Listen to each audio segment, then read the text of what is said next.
The Frozen North, Episode 99, Setting the Mood.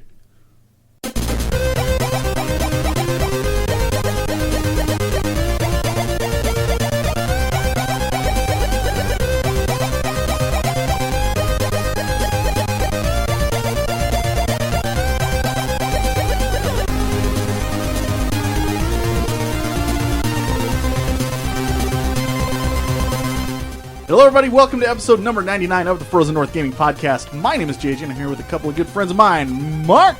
Howdy, y'all! Hi. And Brian. Y'all, howdy. That was weird. And joining us today from the Erkable Studio. Yep. How does that work? It's close enough. Mr. Erkablegamer is back. What's going on, man? Nothing much. Thank you for having me back. It's always good to be here. Absolutely. I'm glad we can get you on one more time before we call it finito, as it were. We call it a typical. It's typical that we do 100 shows and end it. That was a premium Brian content right there. Thank you. Yeah, that's what's the premium price? $6. $6 for What premium is happening content. right now? We're just making all kinds of changes. Okay, all right.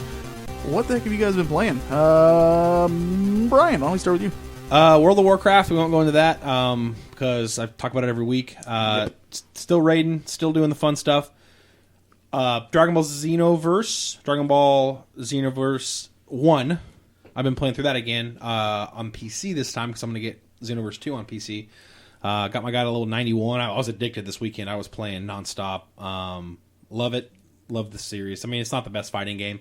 It's got a lot of like technical issues. No, it's all fan service. Yeah, it is. I mean, it's got a serviceable fighting mechanics to it, but it's by no means like weighted and tested, because there are times where I was getting very frustrated because I was getting Ultimate Kamehameha to death without ever being able to move. Honestly, though, it is, like, as far as, you know, Dragon Ball games that we've had come out, it is the closest to the show, in my opinion, that I've played, at least. Like with the mechanics and stuff like that. Agreed. So, and then Titanfall 2 campaign. So a couple of my favorite podcasters, Jeff Gersman of the Giant Bomb podcast was saying, I never played the first one because it was online only, and I'm not super into online shooters. They're fun, but they lose my interest pretty quick. But he was talking about the campaign, and he said, I'm not going to say it's the Half-Life 2 campaign. He said, but I'm playing it through a third time, and it's very similar to that campaign, where they try something new in every level. It's not just like, and I can attest to that because the first level I was like, all right, maybe Jeff was just over gushing about it because it seems like a little sci-fi military shooter with a cool little twist that you have an AI robot Titan that you can get inside and do awesome stuff with. But then I got to a level where I won't spoil anything, but it gets weird, and it's fantastic. Like, to the point where you're like, oh, they're actually trying this stuff. Like, they're trying to innovate, and it's fantastic. I told JJ the minor spoiler off the podcast. I'll leave it off here, but the campaign so far, I'm about 3 or 4 levels in. Really, really good. I'm really excited to go back and play more of it. cool. That's it. I have been playing Xenoverse 2, and I'm not like level 90, whatever Brian said, but I'm about level 40. I think I'm like almost near the end of the main campaign, because I'm doing some of those fights that you would only see like at the very end. So we'll see. But I'm enjoying the hell out of it, and I really like the new hub town because once you get to a certain point, you unlock flying there, and so you can just fly all over the place. That's nice. Nice. In the hub city, and it's fantastic. And also there's raids. There's 6-man raids. That's what I heard in the freaking game, like, which is so cool. Oh wait, and they have like Matchfinder that you can just go in there and then do a raid and it'll pair you up with people. Yes. Oh, cool. Can they call Destiny and be like, "Hey, here's how you do this"? Thanks. That's not possible. Destiny said it wasn't. No, it's just not possible. It's just not. We Destiny can't do 2. that. Destiny 2. We'll get Yeah. that. Golly. And then I've also played a little bit of Battlefield 1 still. I really, Fun. really love that game. I've got one campaign left. It's the final one with Lawrence of Arabia, which sounds kind of neat. And then the Jackbox Party Pack. Mark mentioned it last time, and I gave him crap for it. and quite frankly, it's a lot of fun. Yes, it is. Our if you follow us on Facebook, I asked Mark to tweet this out, but he ignored me. If you follow us on Facebook, then you would have seen that I posted that Tank was doing Extra Life. And he's just glaring at me right now. I don't even remember this. I asked you in chat. Oh, We were done like half an hour later anyway, so it didn't matter. But we were kind of all just playing online with Tank on there, and it was so much fun. Just, especially if you got like a dirty mind like I do. Yeah. So, but it was a good time. I still like my Cadillac joke on there. Hey, JJ, to take you back real quick. The gorilla? I liked when you used it a second time as a callback. Right. Yeah. Oh, absolutely. Well, it's because nobody picked it the first time. Yeah, it was so stupid. I had to do it the second It was a stupid time. joke, but then as a callback, it was hilarious. You jerk. It wasn't a stupid joke. You're a stupid joke. Hey, in Battlefield 1, do you actually play as T.E. Lawrence? No. Brian. Subject change. Hashtag subject change. Oh my gosh. So that's about it. Eric, what about you? So I recently just got a Vive. Oh, So I saw that. On I've your been channel. playing a lot of VR stuff. Anything in particular? I in getting a Vive, I let one of my friends try it, and now he just got a Vive.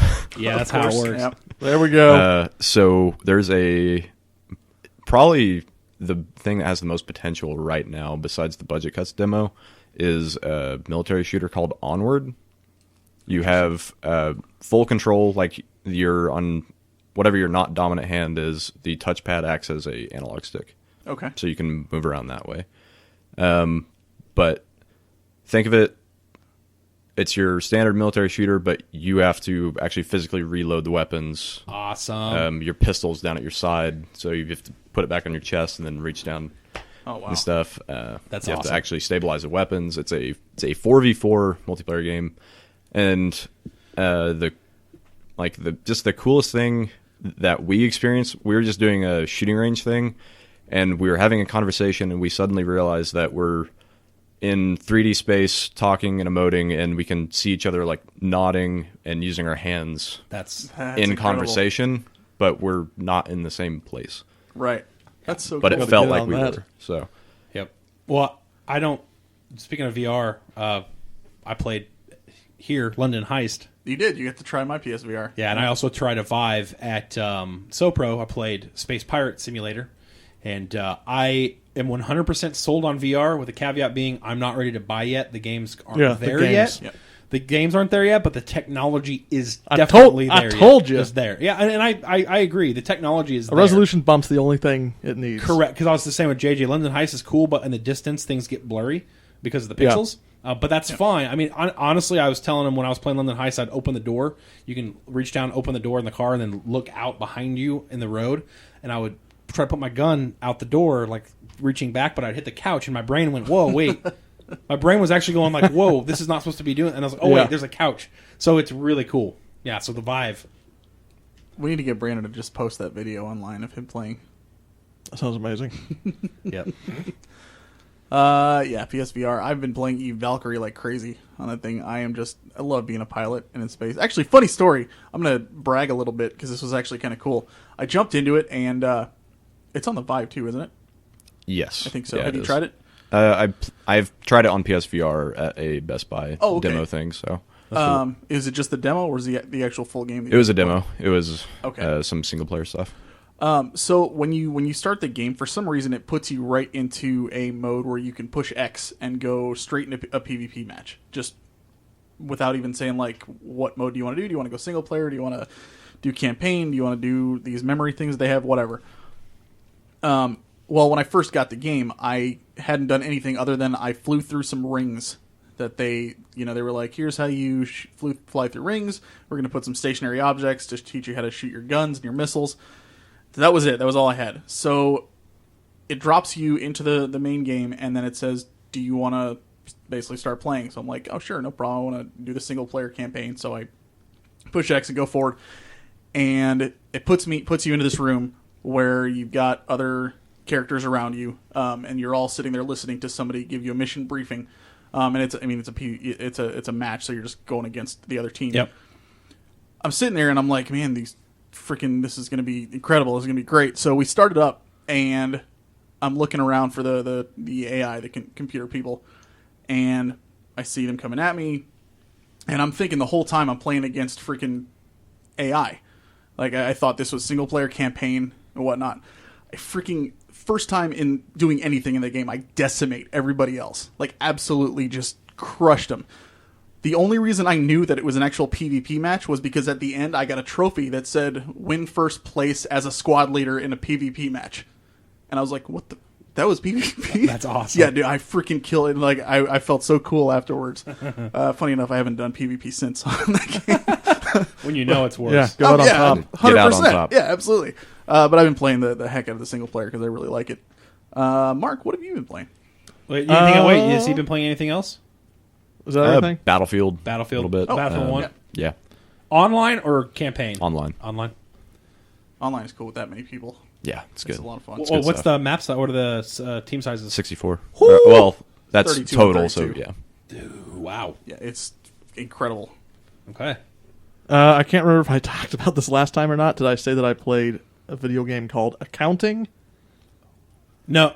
You didn't. No. I don't know. Okay. I'm pretty sure you told us. I played Accounting on Vive, which is a new game from Justin Roiland and the guy from Stanley Parable. So you'll love it, Oh, JJ. that's the Rick and Morty thing Yes. you were talking about. So That's it was brilliant, basically what you're It saying. was basically brilliant, and yeah, it got me really excited for VR again. Yeah. So I played that. I've been playing a lot of Hearthstone still, and a bunch of Jackbox Party. I think every weekend I've played it. And I watched the first session of Jillian and Shanna playing Soma, and it was terrifying. and that was enough. That game's great. And then I didn't watch the other time they played. Can you imagine that in VR? That would kill me. Well, speaking of which, that is who submitted a side quest for this episode. Shannon and Jillian are here to talk about, well, not here, but they talked about their experience with Soma and wanted to get it in before we close down the show on episode 100, and also kind of right around Halloween time since it's a scary game. So they recorded it, and why don't we hop over and let them in and hear what they have to say. Okay, Jillian. Yeah. Hello. We're Hi. back again. It's been a while. Yeah. We're here in Frozen North Studios doing a little side quest because we're pretty sad that Frozen North is ending. So wanted to do one last big review. Our review this week, Soma. Now, I know you guys have heard that I love horror games. Mark hates them and he's a big baby about it. And I love it. But yeah, so I decided Jillian and I would play this together. Previously played Amnesia and loved that rough. game. That was rough for me. This game is good. It is.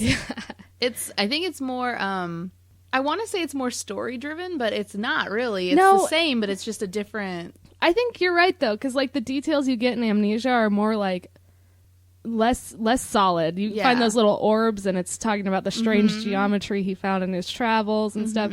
This Yeah, you it's can all more about- put together Yeah. how they ended up to this point. Yes, And it's more solid, like a line. Yeah. His is just like what he thinks about stuff. Yeah, and it's scary in sort of like a Lovecraftian way, the Amnesia games.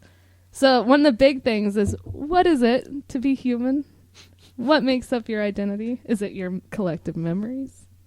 Is it something about, do you have a soul? Or can these little robots that have been injected with your memories and your programming, so to speak, be a form of life?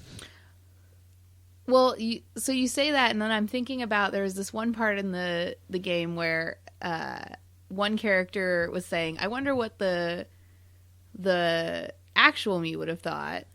But who is the actual you? Right, and that's what the other character said. She was like, "I think that you're showing what the actual you would have thought because you're Yeah. reacting the way that he would have." This is Existential Crisis, the game. It was hard. Yeah. I think, honestly, though, that was horror in itself. But the biggest, most horrifying part of this game was the sound design.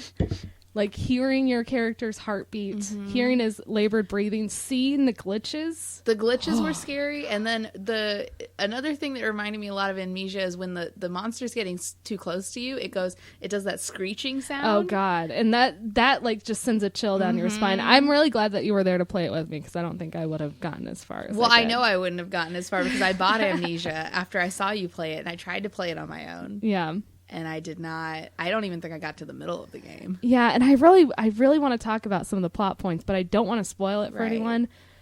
I will say the conundrum they're in is very interesting as far as the state of Earth and what they're trying to do to make humanity survive. There's a lot of questions in that game. Like, what is humanity? Right. Well, in the beginning, you're trying to figure out, is he still human? Is he not human? What's going on? Yes. And then...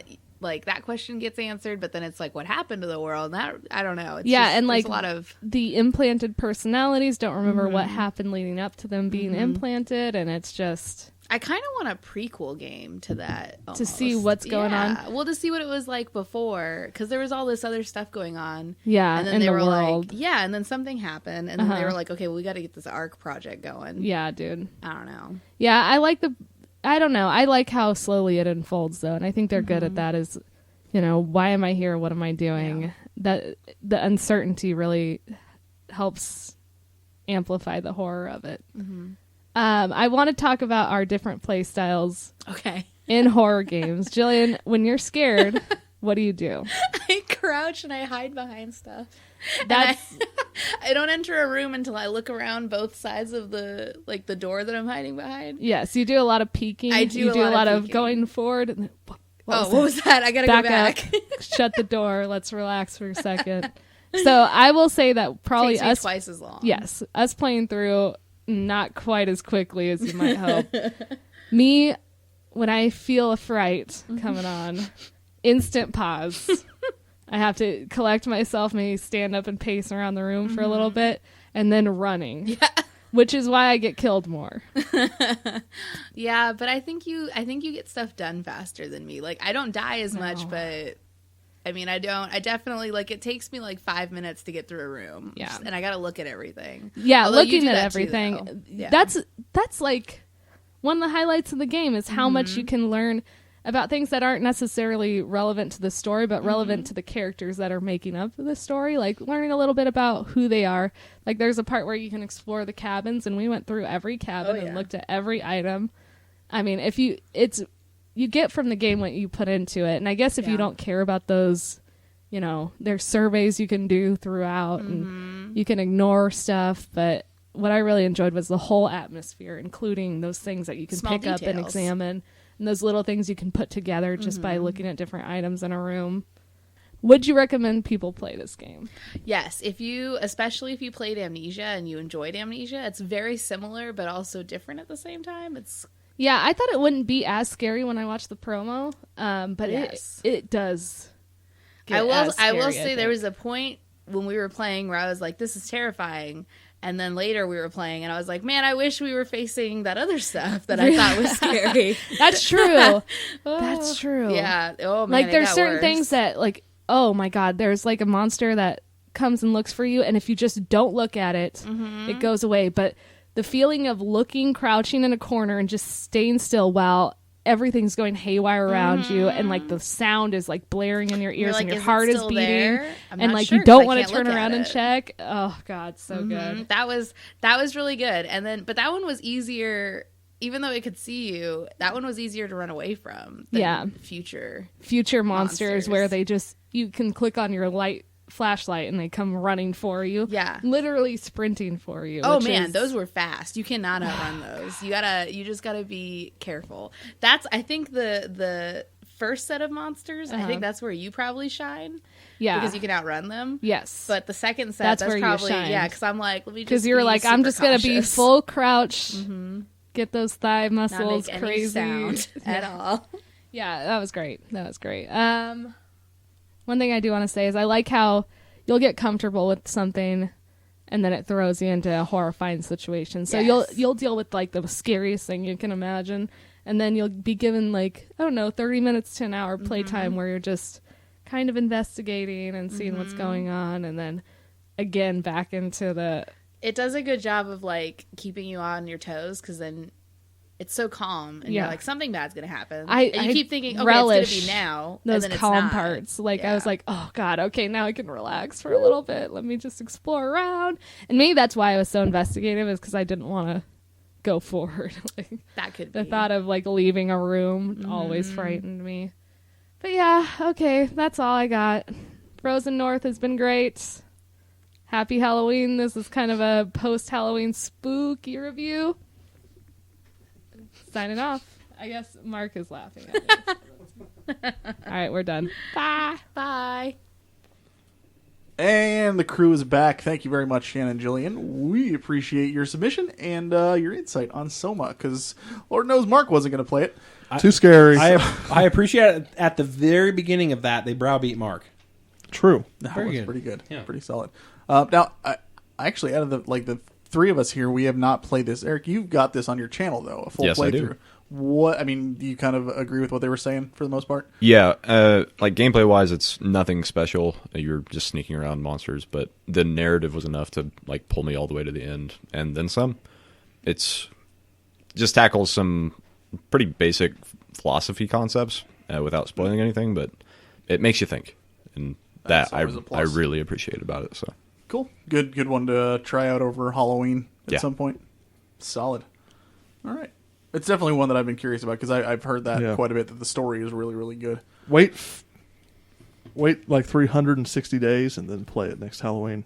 That's why I asked if it was good to play on Halloween. Yeah, next Mark. year. Genius. Next year. Idiot. All right. As they send in their submission, you can also send in anything you would like to at frozennorthpodcast@gmail.com, which is our email address. Our website is fngaming.net. Our Facebook is facebook.com/thefrozennorth. Our Twitter is at fnpodcast. Our blog is frozennorthpodcast.blogspot.com. We are on YouTube at Frozen North Gaming, where I finally just got done uploading every single one of our old episodes. So everything from 1 to 98, and including this one will be 99, are up on the YouTube channel. And then when we do 100, that will obviously be up there as well. So even though, yes, episode 100s are going to be our last one, as long as YouTube stays up, we are immortalized. We are temporarily immortalized, as Mark put it. That's right. Yep.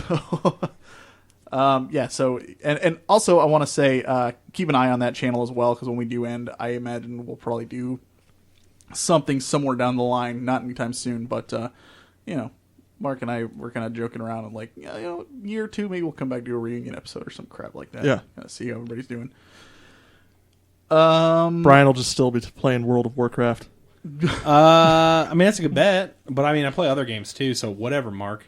Yeah, Mark. That's true. You do play games. Sick. This is very true.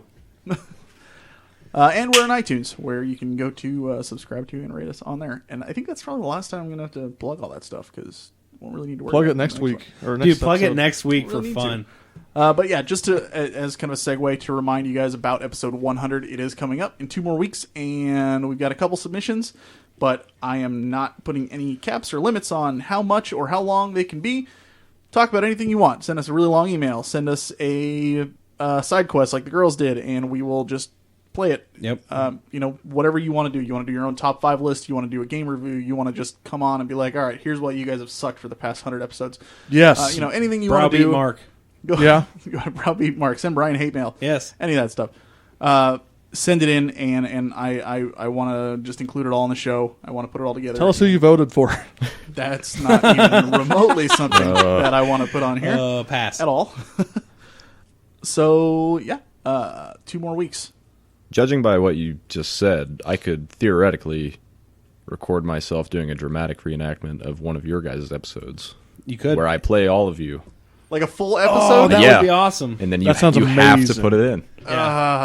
You could record like a 2-hour video and then make us play the audio. The audio version. Yep. How about we put a little stipulation on there to use common sense?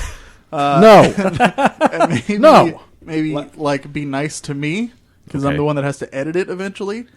So, you want to take... We don't want you to go, and we want to postpone it as long as possible. Yeah. So we'll make the episode. So it's just going to keep... If recording. we 40-minute max on submissions. I'm we going drag it to say out- like 15, 20 minutes max. If we drag it no out limit. long enough to where you have to edit the episode for an entire week, Boom. by law, you have to record That's another episode. true. That's a law. I read Section 4. I'm well versed in record law. I believe it's pronounced record law. Record law. I forgot. I have no idea what we're talking about now. But yeah, I mean, you can use common sense. 15, 20 minutes is kind of stretching it. I think earlier today, Brian and Brandon did their segment they're going to be doing, and it ended up running like 16 minutes long. Yep. But it was about Blizzard, so there was a lot to say. Brian, what do we got for news? All right, guys. Let's talk real quick about Bethesda and their whole no more advanced game review copies. Well, I mean, Let's talk about it. well, here's kind of what I wanted to say. That is the not super surprising coming from that studio, considering that a lot of their bigger titles need a little work before they're considered bugless. Yeah. Every Yeah, Elder Scroll and every Fallout has bugs. But let's dive into what this really means. So their corporate explanation is they want everyone to be on the same playing field. That's just jargon. What I think Doom maybe emboldened them to do this weirdly, but I think they just got lucky because Doom was actually a really good game. They got really lucky. They got destroyed for the multiplayer beta stuff. I think that they were. I think this is a case of shell shock because they pulled the review copies, the early copies, and didn't do that with Doom, and Doom sold well.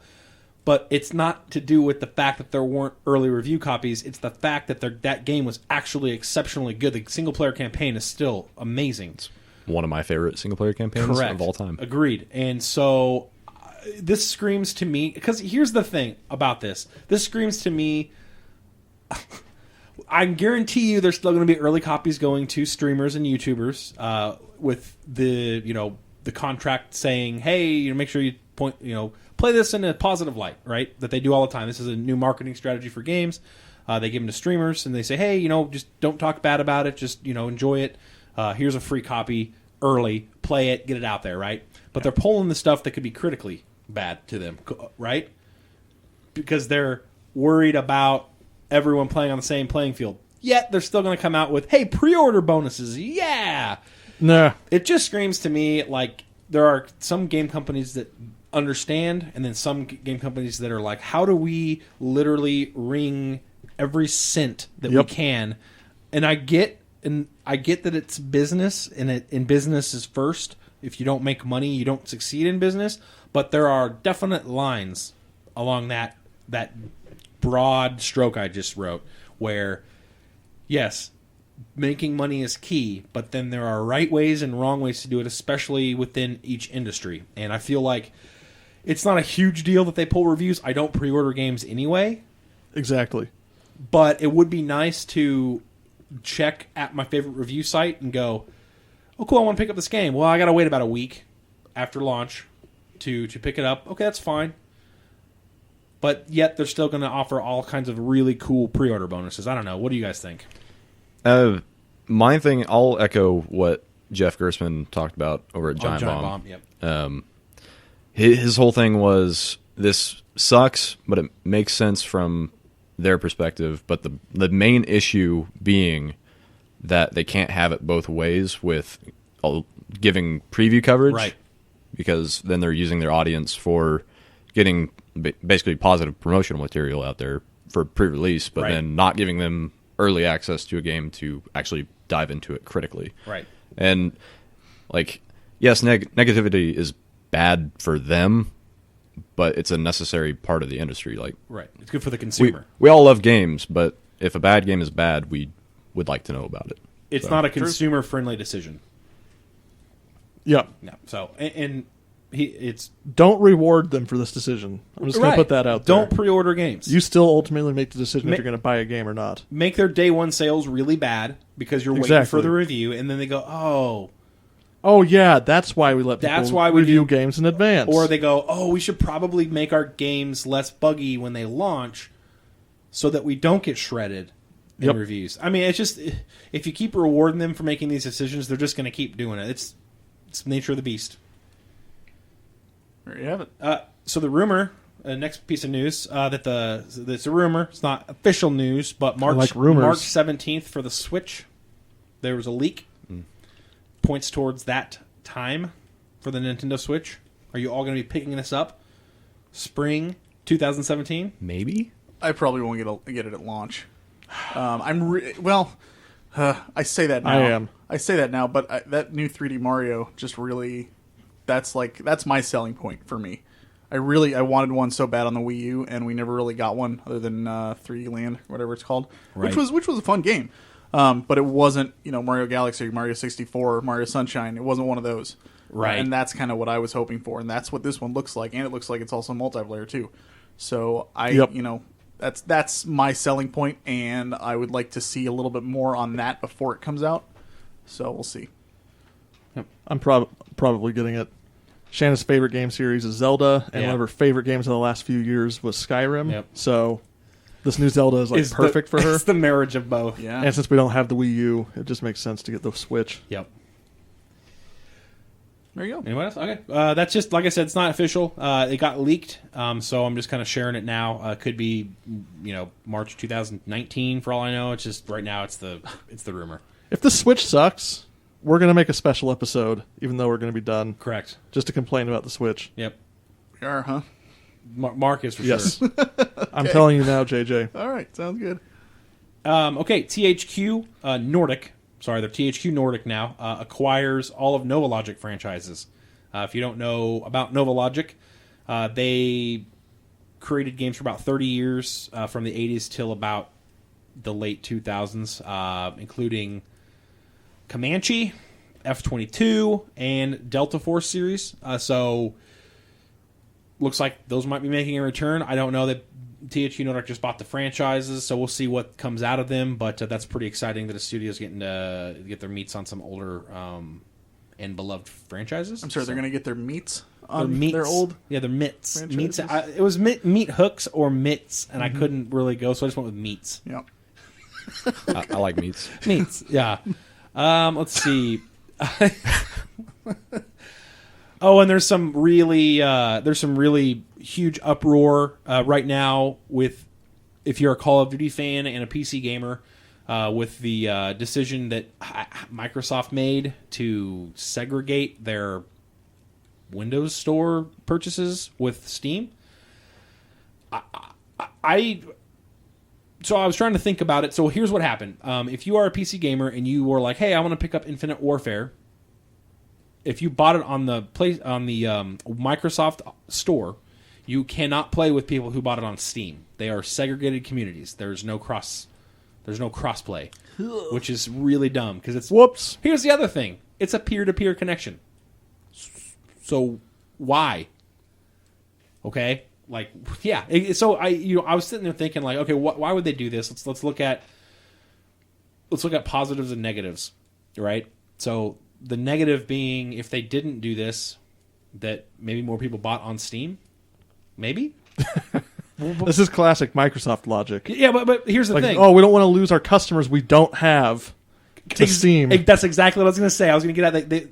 It seems like a really petty marketing move to be like, well, we don't want them playing with people on Steam. If they were the standard platform on PC, right, then they would have a captive audience, but they don't. A smarter move, at least in my opinion, would have been like, make it so, yeah, you can play it on both, but if you've got like a Microsoft Gold account, you get some sort of a bonus that, doesn't affect your actual gameplay against other people, but you get some custom skins or some kind of weird junk in the game.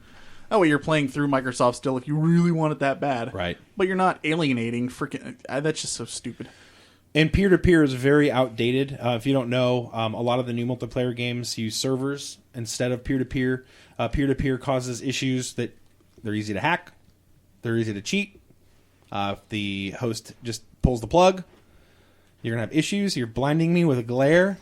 And not to mention, if you did buy it on the Windows Store, your player base is very, very small on the PC. So it's unfortunate. It's a very, like Mark said, it's a very Microsoft decision. Yep. I just thought of a crazy theory on why they may have possibly done this. Let's see. So you have Xbox Play Anywhere. Right. Which is a fantastic service. Played Gears of War 4 on both PC and Xbox One. That's excellent. It's fantastic. What if they were trying to work up a marketing deal with Activision and then couldn't secure something, and that's why this happened? That because you know what I was thinking. I was sitting there trying to think of business reasons why they would do this, and that's probably the most. I didn't even think about that. That's probably the most logical thing that happened because there's literally no advantage for Microsoft to have done that, other than a possible deal to make it cross-play with the Xbox. I'm not even talking cross-play, just cross-buy. Cross-buy. Like if you right. Because right now it's only first-party games, right? Yes. But yeah, no cross-buy. So, and something fell through. So because they would have to convince Activision they weren't going to be eating their lunch. Correct. From Steam sales. Yep. Makes sense. Yeah. So whatever. I don't really play Call of Duty, and I know it's mostly a console franchise, but still, it's just like it's head scratching. It is weird. So yeah. And then you guys all know that we talked about this months ago, but the Voice Actors Guild is actually they are striking. Yep. So that's really not going to be affecting any games coming out probably this year, possibly even next year. But we'll start seeing the effects of that. There's always a lag time to that because things get recorded way early in the process. Because all you have to have is a script really to record those. So we'll see, but that's going on right now. There's more. Could last for several months. Could last less than that. We don't know yet. So things are still developing there. Just have to wait and see. Yeah, and it'll be a lag time as far as when it'll start hitting the games. So that's really all the big news we didn't talk about last week. In the wake of the Switch and Red Dead Redemption review last week, we talked about there really hadn't been any huge bombshells that got rocketed yet. So that's your news this week, guys. Word. One more news, and then there's Mark? no video game news. Bring it. After that. Oh, yeah, that's right. Then you have no idea what's going on. Yeah.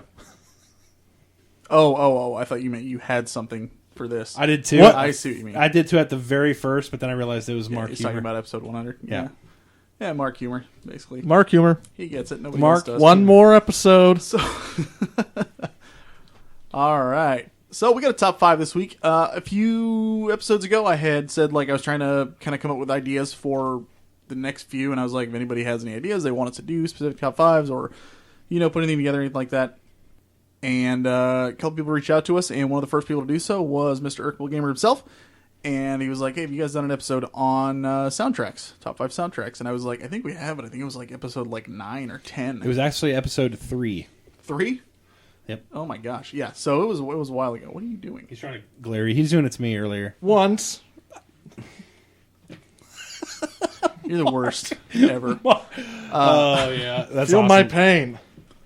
But so I thought that'd be a great one to come back to, especially since music is, at least for me, a huge part of any game. And shockingly, my list has 4 JRPGs on it. Hey. Whoa. Weird. I know. Crazy. Impressed with Brian's number 1 though, which we will get to eventually. Yep. Do we have any honorable mentions so far? I mean, you know what? This is such a freaking big subject.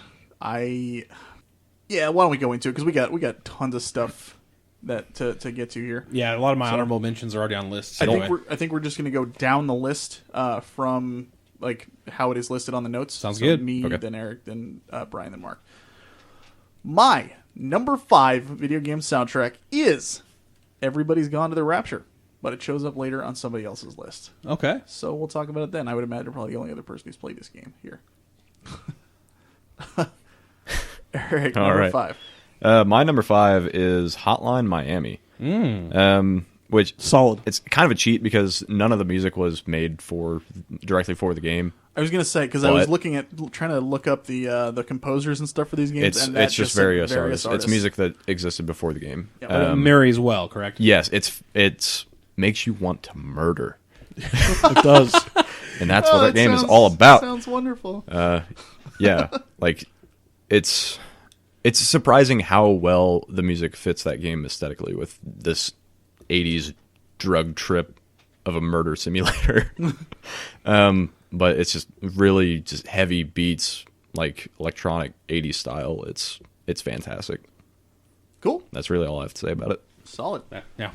Brian, number 5. Dun dun dun dun dun dun dun dun dun dun dun dun dun dun dun. Elder Scrolls. Yeah, no, we get it. Close enough. So Elder Scrolls series, I was doing the Skyrim theme, but they're always really good at high fantasy themes. I don't think I've played a Elder Scrolls game where I was like, that music's kind of out of place. Yep. It's always been excellent. And Skyrim, for me, is probably the cream. Just hearing the big overtures of that Skyrim theme, it gets me every single time. So Elder Scrolls series is on my list, number 5. I don't think it's on anyone else's list. I didn't even look at that, but it's not. So we're safe. Oblivion was almost on my list. Yes, Oblivion also Almost. excellent. Jeremy Soule does all the music for those Yep, games. it's very good music. He's pretty awesome. He is, yeah. He did the music for Total Annihilation. Total Annihilation and Guild Wars 2. Yep. Holy crap, the music in that game is phenomenal. You did a great job with that too. Okay. Mark, number 5. My number 5 is Red Dead Redemption by Bill Elm, Woody Jackson. I mean, you guys have heard this music. It's incredible. Yes. Yeah. It's heavily influenced by Ennio Morricone, the composer of the Dollars trilogy. Fistful of Dollars trilogy. There you go. Good, the Mad, and the Ugly. All those Okay, things. Yeah. Yeah, you know what I'm talking about. Now I do. Heavily influenced by that composer. It's just really good music, really well used music, especially when they cross over to Mexico for Yep. the first I time. was just about to mention that. Me too. Yeah. That's it.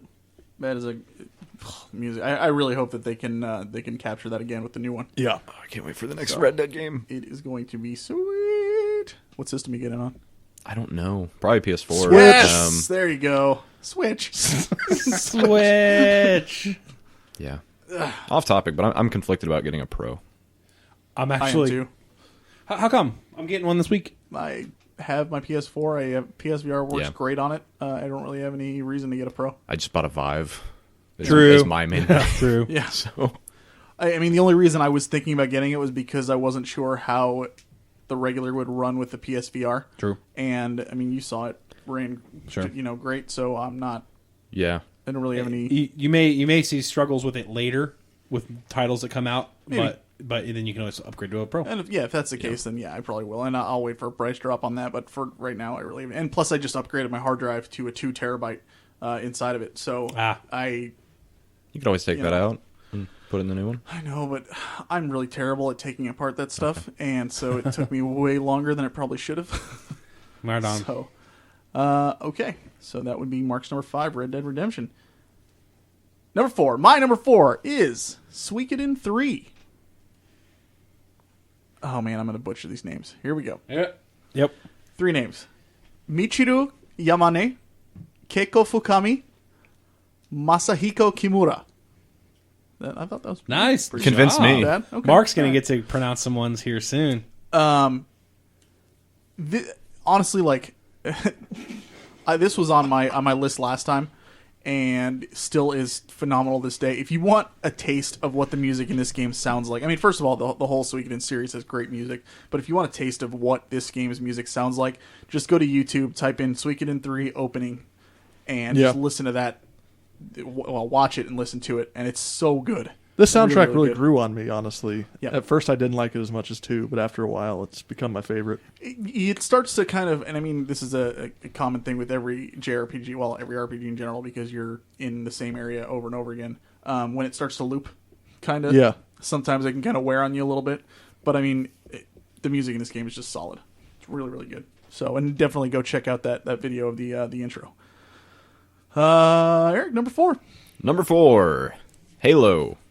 No particular one, really just 1, 2, and 3. Yep. The way Halo uses music in combat scenarios, cutscenes, and the instruments that it chooses to use, this space opera kind of style thing, like it's almost second to none in use. I think my number 1 on my list is best use and like most appropriate soundtrack for a video game, but we'll get to that later. Yeah. I think it's amazing that it's an Xbox game. Well, the original is an Xbox game, and that theme has become so iconic, even from like, because you think iconic video game music, you think old school, like Super Mario Brothers, Legend of Zelda, that kind of stuff. The fact that Halo has kind of come up on that is such a cool thing. And the composers on that are Martin O'Donnell, Michael Salvatore, Neil Davidge, and Kazuma Jinoichi. It's definitely on my top 10 if I had to put a 10 list together. I'd say it's up there. Yeah. I just like the common, like the main Halo theme, but then the way that they evolve that in each game. Yep. Definitely. Brian, number 4. Mi nombre four is The Witcher 3, which we'll talk about, and we'll have Mark pronounce the first composer's name when it comes up. I spoiled it's on his list, but definitely Mark is going to be pronouncing the first composer's name. Witcher 3, we'll talk about it at a later time right now. Or after Mark's at a later time. Whoa! Just cut this up. Just cut it up in post. Mark, number 4, sir. It's the same. My as number 4 is Everybody's Gone to the Rapture by Jessica Curry. Oh yeah, it's freaking incredible. It like you go in and it screams exploration and wonder. It does, and the way they use the vocals, it's almost like religious music in a way. It's beautifully haunting. Yeah, it's really it's just absolutely gorgeous. Like you're every time like one of the scenes would end with the people ascending or whatever you want to call it, right? And their spirits would kind of float away and the glowing orbs would come out. Just like I would get goosebumps because the music and the way that the scene looked. Definitely, it was unbelievable. I really want to go back and play it again. I don't even mean this as a pun. It literally is rapturous music. Yeah, seriously. Kind of like if you've played it, BioShock Infinite, the very first when you get there and they're singing. What song? Yeah, I do. So I know. I can't remember the song, but it's very that part in that game stands out. Like it was very rapturous music, singing, and you're walking in the water. That game does music so well. Yes, it does. Yeah, it would be an honorable mention for me, but that only because of that opening gave me goosebumps when I was walking down there. Yeah, I don't remember the song, but yeah, I think Jessica Curry is going to be one of the composers to watch here in the future. I agree. Some talent. Really good. Nice. I cannot recommend. It's not a game that everybody is really looking into, and it's unfortunate because it's such a phenomenal especially since it was experience. Free. Right. What? It was free on PlayStation. Oh, it was. Yeah, you're right. Right now, this month, I think. Yeah. Oh yeah, pick it up. Everybody's Gone to the Rapture. Get it because it only takes a couple hours to beat. And is it a PS4 exclusive? It's It started on PC. PS4. On PC? I don't think it's on Xbox. Okay. Yeah. Cool. Either way, just get it and enjoy it because you'll be blown away. There's no combat, nothing crazy. It's just story and, quite frankly, just beauty. It's fantastic. So that's Mark's number 4. My number 5, Everybody's Gone to the Rapture by Jessica Curry. And my number 3 is Chrono Cross. Yasunori Mitsuda. Incredible composer, first of all. Unbelievable. Done some great games, which another one is on my list later on as well. Dude, if you know the Chrono series, you know the music from the Chrono series. And it's spectacular. And this is another one. Just go to freaking YouTube and type in Chrono Cross opening. And actually just type in Chrono Cross music. And you really can't find a bad one of the bunch. There's another one that's when you first get to the second world that plays, and you're on the world map, and it's freaking gorgeous. This is another one of those where I bought the soundtrack and actually listened to it while I was in my car, just because I liked it that much. It's really, really good. So Chrono Cross, that's my number 3. My number 3 is Crypt of the Necrodancer, composed by Danny Baranowski and actually a few others that I don't have on the list. That's what Wikipedia said. Yeah. Also on your shirt. So I think the music was all composed by him, but there are 3 or 4 variations on it. Oh, okay. Nice. My favorite being a metal themed variation on it. I forget. Nice. It's Family Jewels is the guy. He's a YouTube guitarist, but the shirt I'm wearing is themed around it. I've heard nothing but good things about that game. It is fantastic. I talked about it last time I was on. I think it was one of my favorite games of all time, and definitely still is. The thing about that game, the music is the game, more so than I may even argue other rhythm games. Yeah, there's the level and they're procedurally generated. It's a rhythm roguelike. Right. But the music determines how you can move around, essentially. So the tempo and the beat determine when you can move and when you can attack. That's fun. And you have to be hitting it every single time. And as long as you keep going and you don't get hit, and you're hitting all your marks, then you get your multiplier up, and you get more money, so you can just continue to upgrade your character and stuff. Nice. Solid.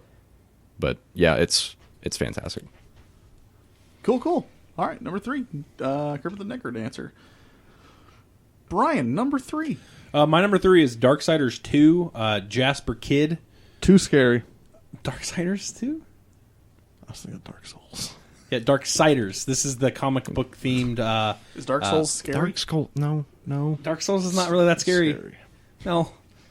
It's tense. It's tense. Yeah, it's scary not to Mark scary because it's a hard game. Yeah. It's Okay. It's white knuckle hard, but it's not like scary. That's why he's afraid of it. Yeah. No, Darksiders 2 is the adaptation of the comic of the same name, Darksiders, where you play as one of the 4 horsemen of the apocalypse. In this particular one, you play as Death.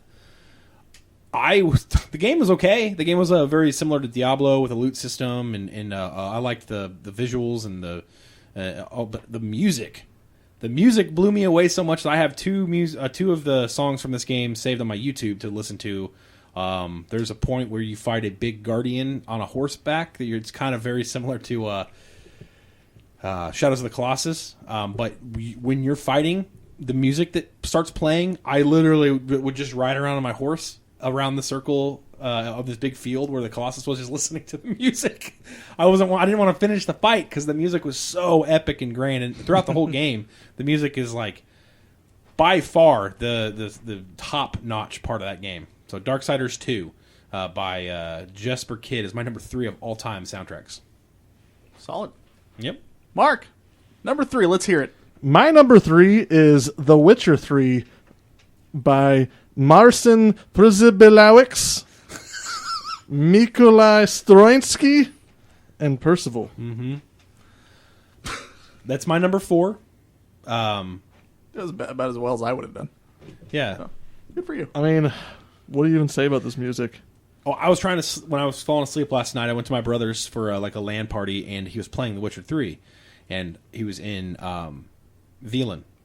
Just roaming around. He was doing some of the armor hunts, and I'm just falling asleep to the music thinking, and I even thought about this last night. I was like, man, it's not blow you away like, oh my God, I got to download that song on YouTube, but it fits so well. It literally fits. Oh, and the bog music when you're talking to the crones. Yeah. Yep. That is the most unsettling music, but good music I've ever heard. It's like an authenticity thing. Yes. With this music. Yep. It's not like stuff you'll download and play in your car, but when you're playing the game, like with his what game were you talking about? Not Halo. Oh yeah, the Hotline Miami and Halo. Yeah. How they use the music in combat and in locations is brilliantly done. So Witcher 3 for me is number 4. For you, it's This your is my 3. number 6. Yeah. Solid. When you said you fall asleep to it, I imagine the combat music. No, it's like the weird chants. No, it's very hypnotic, but it's just the Veland exploration music. It's very like not the bog. If you went to the bog and I was trying to sleep out, I had some really disturbing. I had some really disturbing nightmares. It's like the more ambient, Yep. calm music. Yep. I know what you're talking where about. you're just kind of exploring Veland. Yeah, I put me to sleep really quick. It was nice. Cool. All right, number 2. My number 2 is Xenogears. My number 2 and 1 are the same as my 2 favorite games of all time, and the music is a big part of that. Xenogears just has unbelievable music, and I can't even put into words why. Again, it just fits so well, and you know what? It might even just be pure nostalgia because I remember listening to it so much as a kid because I played it so much. Again, it's Yasunori Mitsuda. Man, just go listen to any freaking song from this game on YouTube again, and you'll see exactly what I mean. If you haven't played this game before, play it just for the music alone, Mark. It's phenomenal. So, Yeah. Brian, I think you've played it, so you've heard the music before. I agree 100%. It's spectacular. So that's my number 2, Xenogears. All right. My number 2 is The Last of Us. Boom, another on my top 10. Just That's pretty great, yeah. It's very good. Yep. Yeah. The Last of Us doesn't do, like, anything spectacular with its combat music or anything like that. Right. It's best when it's subtle. Yes. And that soundtrack is only subtlety. It's composed by Gustavo. I don't know how to pronounce his last name. Santaolalla? Santaolalla. That's what it looks like. Composed by Gustavo and mostly performed by him. There's a few parts that are, I think he has a full, like, I don't want to say orchestra because it's like not a whole lot of parts, but like all of the guitar parts are just solely him, and it's one instrument. And the way that game uses music to booknote its heavy emotional scenes, and then just leave you with this feeling of emptiness. Oh yeah, and it did that for sure. But it's like emptiness, but also this like unmatched beauty. Mm-hmm. It's really good. Yeah, definitely. I'd like to go back and replay it at some point. I should probably pick up the remastered one on PS4. You definitely should. And they did an update with the PS4 Pro. If you end up getting that, where there's some even better visuals and high dynamic range, they added some of that to it. So it runs at a crisp 60 frames per second on PS4. Yep, feels real nice. Yes, it Solid. does. I'm sure it's cheap now at this point too. No, $30 maybe. Probably yeah. $30. I'm gonna pay. It might even be on. They're doing a Sale of the Dead right now on PSN. It might be on sale. Honestly, for the 60 frames per second, I feel like it's worth it, dude. Yeah. Well, yeah, but I'm not a graphics guy. Remember, it does. 60 frame rate is not graphics. Yeah, people always confuse. Sorry, frame I'm not rate. a visuals guy. It's not visuals. I It's don't feel. care if it stutters though. Really? No, not like because most of the other games when people complain about it, to me, it's not a big issue. It's the turn-basedness in right. him. Exactly. Yeah, no, seriously, you're right. I guess I get what you're saying. I mean, if you honestly aren't bothered by lower frame rates, I'm not. For me, I'm a PC gamer, Like, so when I play 30, I'm like, oh god. Right. 30's fine with me. I mean, if it drops to like 2, then obviously I'm going to notice something. Right. But like between 30 and 60, I'm not. All right, I get it. It is what it is. Yeah. You guys are just stuck up. It just feels nice. No, it's just the feel of it, man. It does look better too, but it's the feel. It's the feel. It's the feel. Brian, Hi. your number 2 gave me all the feels. Me number 2. Actually, so if you guys listen to our episode number 3 when we did this before, these actually mine 1 and 2 flip flopped. So my number 2 is the Mass Effect series. You have to have some sci-fi synth in your life. Yeah, dude. You really do. What was that? Yeah, dude. Yeah, dude. What else can you say? It's my favorite series of all time. Used to be one of my favorite games of all time. Witcher 3 knocked that down a perch. But as far as the series goes, 1, 2, and 3 are better than Witcher 1, 2, and 3, right? True. But Witcher 3 is better than all 3 of the Mass Effects combined. But the music in Mass Effect I'll never forget the music playing when you're taking down the Reaper in the first game. I won't forget the reveal of the Normandy 2 in the second game. Yeah. Like the music, still, thinking about it, still gives me goosebumps when they revealed the Normandy 2 in the second game. The lights are turning on, that music's ramping up, and you're like, oh. Just looking at the galaxy map. Yes. The galaxy map music is so like... Star Trek? Yeah, it just play Mass Effect. You'll do yourself a favor doing it, and you'll thank me. And you'll get ready for the 4th one. And get ready for Andromeda. Let's hope the cachet remains and they treat it with care, because that's a great series. I've only played Mass Effect 2. Well, I mean, that is the best one. It technically, I think so, too. I mean, 2 and 3 you can almost call them 1A and 1B. True. But honestly, 2 is a fantastic game. I keep meaning to. So I had a PS3 is the problem, and 2 was the first one to come out, so I did play that. And I started 3, and the frame rate was too bad. PC. Yeah, I need to. Yep, it's 60 on PC. I can understand that. And the load times on PS3 are really, really Was it worse than Xbox? Yeah. I didn't have a problem on Xbox. I believe idea. so. Yeah, I believe so. The PS3 versions of those games are the worst. It's not great. Like, it doesn't bother me, like I said, but I was borderline. We'll just put it that way. Yep. Okay, cool. Mass Effect series. And Yeah. Jack Wall is the Jack Wall, quote on yep. there. So, Mark, number 2. My number 2 is dun dun dun dun dun dun dun. Are you trying to get me to say it? Yeah, do the next part. Dun dun dun dun dun dun dun. Final Fantasy. Yeah, Final I Fantasy get it. 6. Yep. Specifically By- Final Fantasy 6? Nobuo Uematsu. And we can jump right into number ones because that's my number one. And we might as well jump into Brian's number one because it kind of fits right in. Yep. We can do that as well. Okay. I mean, Final Fantasy VI has some of the best music out Yeah. there. I still Opera House scene, Opera House. phenomenal. The Terrace theme, the world map theme, Yeah, unbelievable. Terrace theme's what stands out to me in that game for sure. Yeah, I think that's true. Yeah, it stands out to everybody. Yep. The Every airship theme. Cyan's theme. Yeah. 6 wasn't the cream of the crop for music for me. Terrace theme for sure. Mm-hmm. But that's why I put the final. Just so you guys all know, I'm the Final Fantasy series that Nobuo Uematsu did the composing for. So that's 1 through 9. 11. 11. Sorry, 11. But my favorite two games. Roman numerals. It's fine. My favorite two games were 7 and 8. As far as music. 7. I was very tempted to put 7 on my list. 7 has incredible music as well. Yeah. And then 8. Come on, that theme when you're attacking. 8 has some songs that really Yeah. stand out, but I'm not sure overall it's the strongest. Agreed. Okay, I can feel you there. That's honestly the most of this series is like it's got a few standout numbers, and then the rest of it's kind of just fades into the Yeah. background. I think but that's 6 why I and like 7 are- 6 so much, and 7, yeah, obviously. Yeah. And honestly, for me, 4 as well. Yeah. 4's got some really great music too.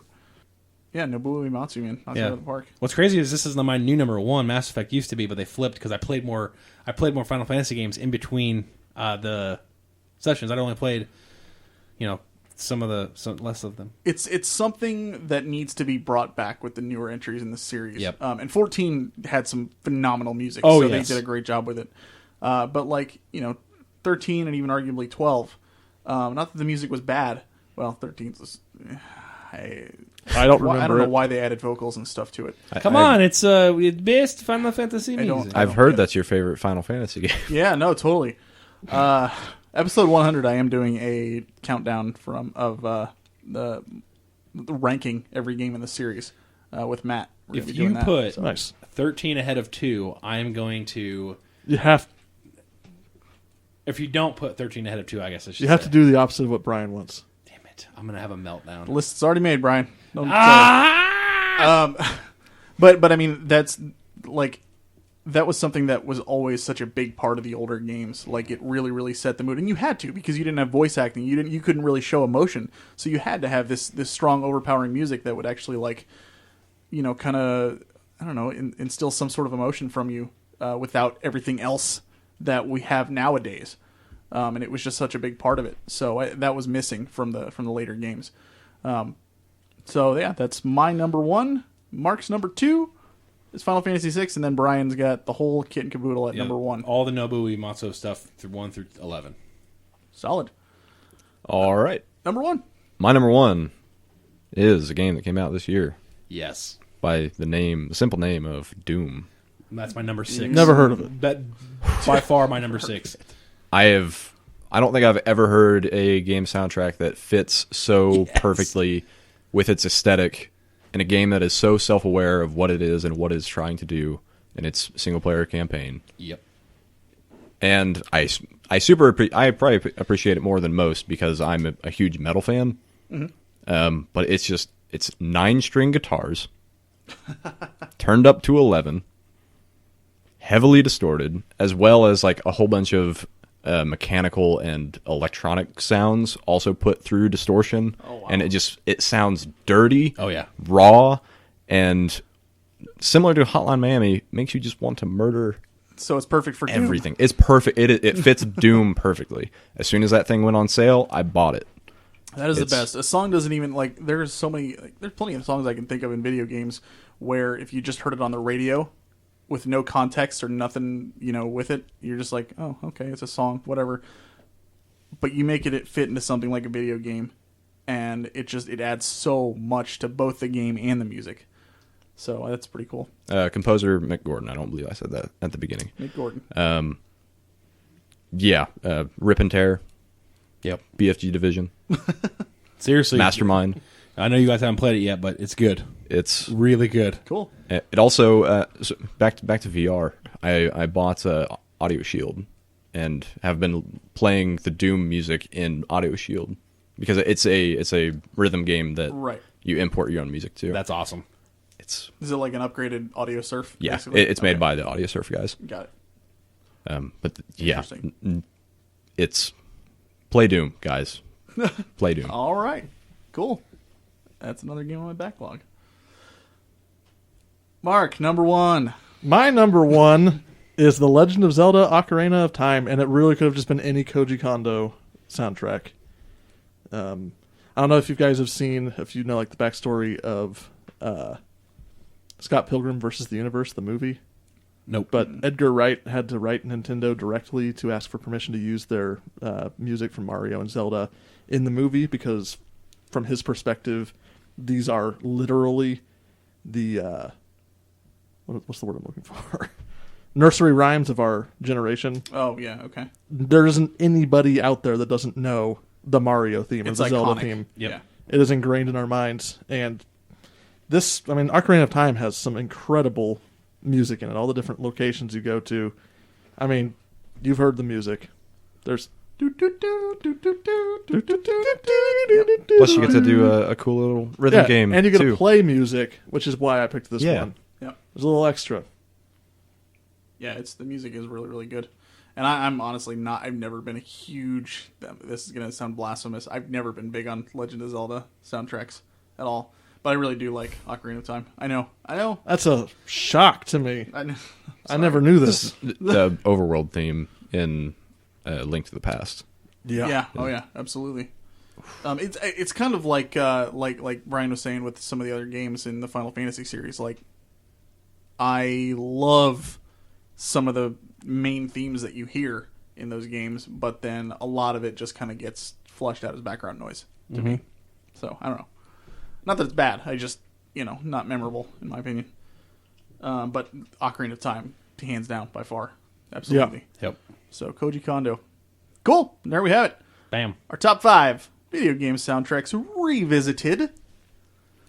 Eric, if people want to go check out your stuff, remind them again, where can they do that? That is youtube.com/Erkablegamer, ERKABLEGAMER. Boom. It's a terrible name, I know. What have you been playing lately? Right now, I'm going through Rise of the Tomb Raider on Solid. PS4. You were streaming the other day, weren't you? It popped up on my phone. Yeah, I was streaming. I was trying to help out the Giant Bomb guys with Extra Life, but sadly no one showed up. Gotcha. So, yeah. But I was able to donate myself, so. There you go. You just got done playing some co-op game, too. I was playing Gears of War. Tragic about this. So my roommate and I, we played through Gears 1 on Insane. Yeah. It only took like 7 or 8 hours. You know what? Surprisingly enough. That's it not was rough, that bad. Well, because I played the one below it. Yeah. And we also beat it in probably about 6 or 7 hours. Brandon and I. But then we played Gears 4, and everything went fine up until I went to edit the very last episode, and the video file is corrupt. No. So that last episode will probably never go up unless we decide to just re-record it.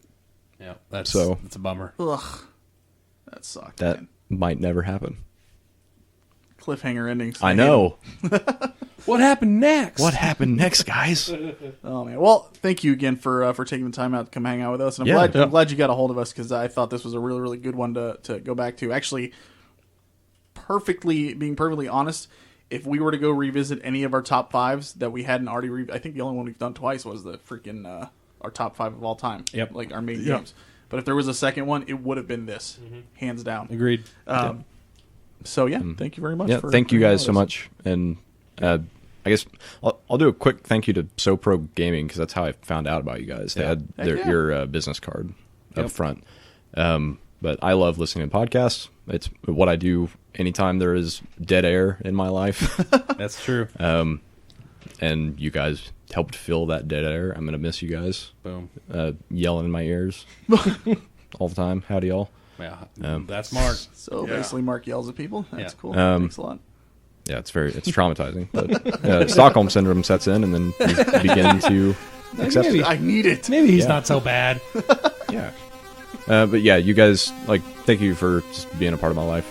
in that way. So Hey, man, and I'm let me glad come you on reached out. to the show. Thanks for listening. So Yeah. it's been an absolute pleasure getting to know you, and you know, we obviously live in the same area, so we'll see each other again for sure. Okay, well, with that, I think we're gonna call it for episode number 99. This is the Frozen North signing off. My name is JJ. I'm Mark. I'm Brian. I'm Eric. Hi. And I forgot. as always, no, you forget your name. Yeah, I forgot that I was supposed to do I've been there. Oh, gotcha. I Yeah. was listening to the podcast. Mark has the touche. He was waiting for somebody to say howdy, y'all. And as always, keep on gaming.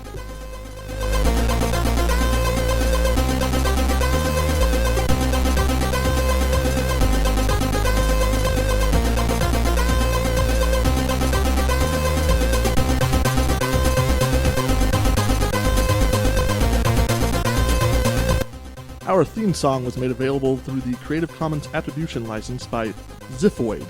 The song title is Radical Fanfare.